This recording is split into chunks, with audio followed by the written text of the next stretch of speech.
हैं धीरे धीरे स्लो मोशन आ रहा है और थोड़ी देर बाद यहाँ पे एक वर्टिकल बार भी यहाँ पे बन जाएगा। हेलो दोस्तों, रिफिक्स इंडिया के यूट्यूब चैनल पे आपका फिर से स्वागत है। तो दोस्तों आज की वीडियो में बात करेंगे सिंगल कॉफ पैनल में स्लो मोशन की प्रॉब्लम आती है तो किस तरीके से उसको चेक करना है, कैसे उसको रिपेयर करना है, ये सारी चीज़ें मैं आपको इस वीडियो के अंदर दिखाता हूँ। तो जैसे कि आप ये देख सकते हैं मेरे पास एक ये पैनल है, ये AUO कंपनी का पैनल है जो कि सिंगल कॉफ का है और ज़्यादातर ये सेंसुई और वीडियोकॉन के पैनल सेट में देखने को हमारे को मिलता है और इसके अंदर ज़्यादातर दिक्कत डबल इमेज, स्लो मोशन और वर्टिकल बार, इस तरीके की दिक्कतें ज़्यादातर इसके अंदर देखने को मिलती है। अभी ये कुछ दिन पहले मेरे पास ये पैनल आया था लेकिन इसके अंदर जो थी फ्लिकरिंग की दिक्कत थी वो तो हमने ओके कर दी, लेकिन इसके अंदर दोबारा से एक दिक्कत और आ गई है, यानी कि ये स्लो मोशन में आ चुका है।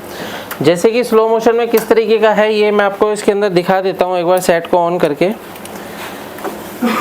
तो अगर आप यहाँ पे देखेंगे तो स्लो मोशन की किस तरीके की दिक्कत है, तो ये अगर आप देखेंगे तो ये पिक्चर अब जिस तरीके की हमारी बनेगी इस तरीके से आप देख सकते हैं।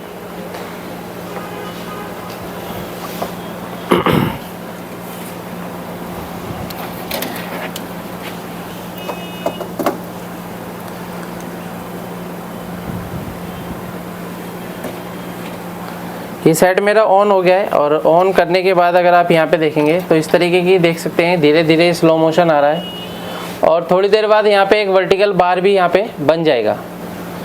तो दोस्तों इस तरीके की अगर दिक्कत आती है तो सबसे पहले हम इसके अंदर क्या चीज़ चेक करेंगे, सबसे पहले हम इसकी DC टू DC IC के सारी वोल्टेज, बेसिक वोल्टेज जितनी भी होती है, जैसे कि आप यहाँ पे देख सकते हैं अब ये वर्टिकल बार में ये आ चुका है और वर्टिकल बार आने के बाद ये देख सकते हैं वाइट पिक्चर हो गई। तो इस तरीके की दिक्कत आती है तो सबसे पहले हम DC टू DC की सभी बेसिक वोल्टेज चेक करेंगे। बेसिक वोल्टेज में जैसे कि सभी जानते हैं इसके अंदर कौन कौन सी बेसिक वोल्टेज होती है। जैसे हमारा ये 12 वोल्ट की सप्लाई है, यहाँ पे आप ये देख सकते हैं ये 12 वोल्ट की सप्लाई है, बिल्कुल परफेक्ट है, ओके है। और 12 वोल्ट के बाद जो हमारा 3.3 वोल्ट की सप्लाई जो बनती है वो भी चीज़ हम चेक कर लेते हैं एक बार। 3.3 वोल्ट की सप्लाई हम रोम IC की पिन नंबर 8 पे भी देख सकते हैं। तो ये 3.3 वोल्ट की सप्लाई भी हमारी ओके है। उसके बाद अगर हम देखते हैं तो इसके अंदर 1.8 वोल्ट की सप्लाई भी बनती है। तो अगर 1.8 वोल्ट की सप्लाई देखेंगे तो वो कहाँ पे बन रही है, 1.8 की अगर यानी 1.2 वोल्ट भी यहाँ पे बनता है किसी किसी के अंदर। तो यहाँ पे आप ये देख सकते हैं 1.2 वोल्ट भी ओके है, यानी कि टीकॉन IC को जो वोल्टेज रिक्वायरमेंट है वो ओके है। और जो DC to DC IC voltage out करती है वो सारी वोल्टेज अगर हम चेक करते हैं, जैसे कि आप यहाँ पे देखेंगे 3.3 वोल्ट की सप्लाई है यहाँ से आउट कर रही है। उसके बाद ये AVDD वोल्टेज आउट करती है, AVDD वोल्टेज भी हमारा ओके है, जैसे कि आप यहाँ पे देखेंगे 14 वोल्ट की सप्लाई है, ये भी ओके है। उसके बाद हमारा VGH और VGL बनता है तो वो भी चीज़ चेक कर लेते हैं हमारा VGH और VGL। यहाँ पे आप ये देखेंगे -9 वोल्ट की सप्लाई जो हमारी VGL है वो भी ओके है।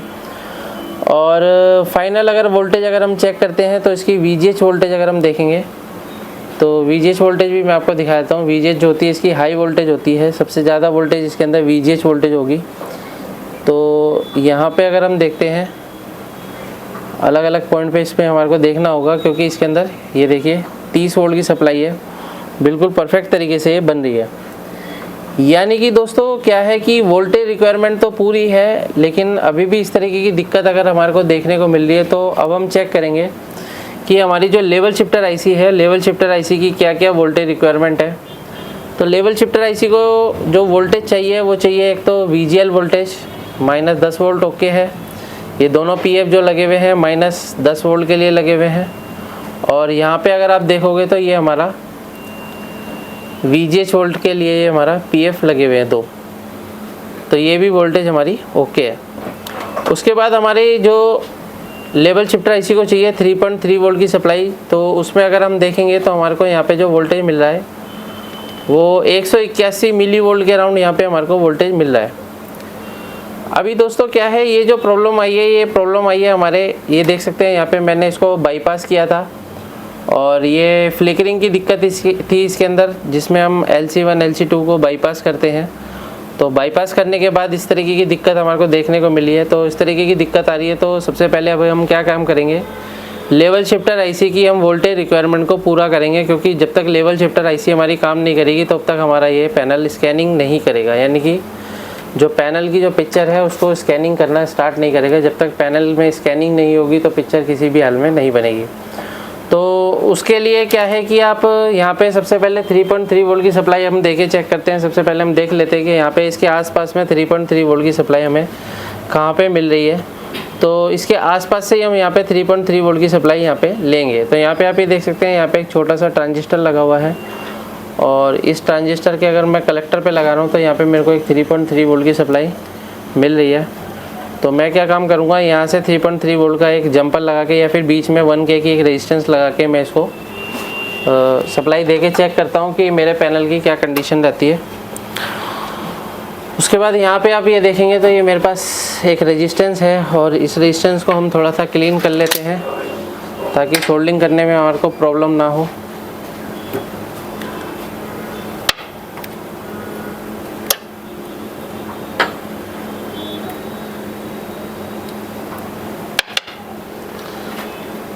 अभी आप यहाँ पे देख सकते हैं कि जब भी हम काम करते हैं तो थोड़ा सा फिनिशिंग से काम करेंगे तो ज़्यादा हमारा काम परफेक्ट तरीके से होगा।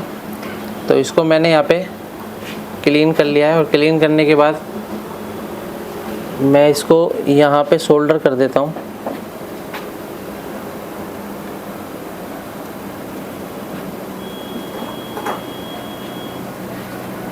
तो ये मैंने सोल्डर कर दिया और सोल्डर करके मैं यहाँ पे जंपर के द्वारा इसको एज ए टेस्टिंग पर्पस पे मैं इसको लगा के देखूंगा। अगर यहाँ पे वोल्टेज लगाने पर भी वोल्टेज ड्रॉप हो जाती है तो इसका मतलब DC to DC IC level shifter IC हमारी शॉर्ट होगी। इस कंडीशन में हमारे को लेवल शिफ्टर IC को रिप्लेस करना पड़ेगा। तो इससे पहले क्या है कि हम इसको नॉर्मली करके देख लेते हैं अलग से वोल्टेज देके। तो मैंने एक यहाँ पे जंपर लगाया है, तो आप यहाँ पे देख सकते हैं कि यहाँ पे जंपर लगाने के बाद क्योंकि इसकी जो पिन है वो थोड़ी सी छोटी है और अभी मैं सेट को ऑन करता हूँ। ऑन करने के बाद हम यहाँ पे देखते हैं कि 3.3 वोल्टेज हमारी स्टेबल रहती है या फिर वोल्टेज हमारी जो है ड्रॉप हो जाती है। अगर वोल्टेज ड्रॉप हो जाती है तो दोस्तों इसके लिए मेरे को लेवल शिफ्टर IC को बदलना पड़ेगा। यहाँ पे आप ये देख सकते हैं पिक्चर हमारी बन गई है अभी और यहाँ पे आप ये देखेंगे सेट हमारा ऑन हो चुका है। तो अभी यहाँ पे क्या है कि यहाँ पे अगर मैं वोल्टेज चेक कर रहा हूँ तो ये जो वोल्टेज है मेरी वोल्टेज 2 वोल्ट के अराउंड यहाँ पे हो गई है। यहाँ पे 3.3 वोल्ट की सप्लाई है। तो यहाँ पे क्या है दोस्तों कि ये जो 3.3 वोल्ट है ये मैं डायरेक्ट अभी यहाँ से ले लूँगा या फिर यहाँ पे मैं बक कन्वर्टर लगा के भी इसको ओके कर सकता हूँ, क्योंकि यहाँ पे क्या है कुछ वोल्टेज हमारी ड्रॉप हो रही है। क्योंकि कुछ टाइम में ये हमारा थोड़ा सा दिक्कत भी कर सकता है। इसको मेरे को 3.3 वोल्ट डायरेक्ट देनी पड़ेगी तब हमारा सेट ओके हो सकता है। तो यहाँ पे आप ये देख सकते हैं अभी फ़िलहाल के लिए पैनल मेरा बिल्कुल ओके फर्स्ट क्लास तरीके से चल रहा है। ये मैंने अपना टेस्टिंग का मदरबोर्ड लगा रखा है इसलिए ये हमारा मैपिंग में है। तो इस तरीके से आप किसी भी पैनल को आसानी से रिपेयर कर सकते हो। पैनल के लिए प्रॉपर तरीके की अगर आपके पास नॉलेज है, अगर आप पैनल को रिपेयर नहीं कर पाते हो तो